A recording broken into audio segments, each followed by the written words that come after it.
তিন দফা দাবিতে কাকরাইল মসজিদের সামনে 14 মে সকাল থেকে অবস্থান নেন জগন্নাথ বিশ্ববিদ্যালয়ের আন্দোলনরত শিক্ষার্থীরা। দিনভর নানা স্লোগান, প্রতিবাদ আর দাবি দাওয়া পেরিয়ে রাত 9টার দিকে শিক্ষার্থীদের প্রতিনিধিদের সঙ্গে আলোচনায় বসেন অন্তর্বর্তী সরকারের উপদেষ্টারা। বৈঠক অনুষ্ঠিত হয় প্রধান উপদেষ্টার বাসভবন যমুনায়। আলোচনায় অংশ নেন বিশ্ববিদ্যালয়ের উপাচার্য।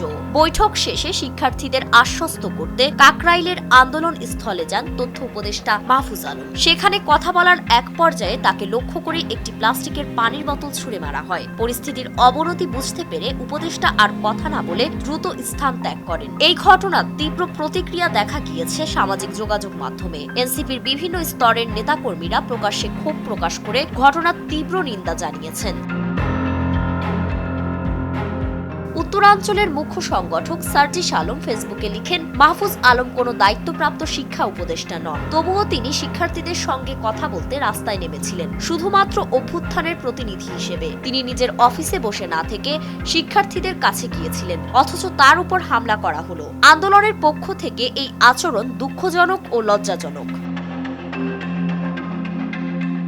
দক্ষিণাঞ্চলের মুখ্য সংগঠক হাসনাত আব্দুল্লাহ লিখেন, একজন রাষ্ট্রীয় প্রতিনিধি হিসেবে মাহফুজ আলম শিক্ষার্থীদের সমস্যার সমাধানে এগিয়ে গিয়েছিলেন। তাকে শারীরিকভাবে লাঞ্ছিত করা কোনোভাবেই গ্রহণযোগ্য নয়। তিনি মনে করিয়ে দেন, যারা দাবি আদায়ের জন্য রাজপথে আন্দোলন করেছেন তাদেরই প্রতিনিধি হিসেবেই মাহফুজ আলম উপস্থিত হয়েছিলেন। এমন উগ্র আচরণ ভবিষ্যতে গণতান্ত্রিক আন্দোলনের গ্রহণযোগ্যতাকে প্রশ্নবিদ্ধ করবে বলে মন্তব্য করেন তিনি আরও লেখেন, আন্দোলনের নেতৃত্বের উচিত এ ঘটনায় দুঃখ প্রকাশ করা এবং ভবিষ্যতে এমন বর্বর আচরণ যেন আর না ঘটে সে নিশ্চয়তা দেওয়া। সমালোচনা করা গণতান্ত্রিক অধিকার, কিন্তু শারীরিক লাঞ্ছনা কখনোই গ্রহণযোগ্য নয়।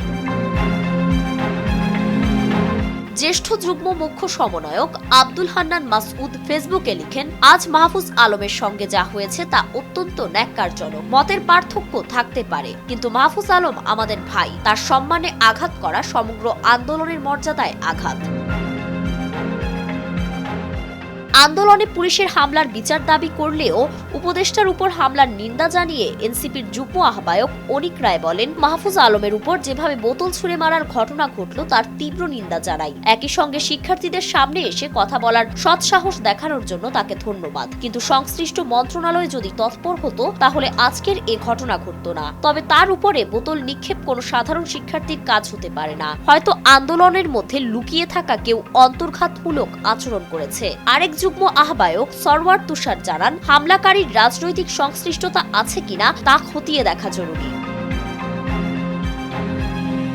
এনসিপির আরো কয়েকজন কেন্দ্রীয় নেতা যেমন আবু বাকের মজুমদার সহ গণতান্ত্রিক ছাত্র সংসদের নেতারাও এ ঘটনার প্রতিবাদ জানিয়েছেন। ঘটনার পটভূমি বিশ্লেষণে রাজনৈতিক মহলের একাংশ মনে করছেন, অন্তর্বর্তী সরকারের আচরণও এই ঘটনায় প্রশ্নবিদ্ধ। কারণ জনদাবির মুখে শিক্ষা ও সংশ্লিষ্ট মন্ত্রণালয়গুলো দায়িত্ব না নিয়ে ছাত্র উপদেষ্টাদের সামনের সারিতে ঠেলে দিয়ে নিজেদের দায় এড়ানোর চেষ্টা করছে।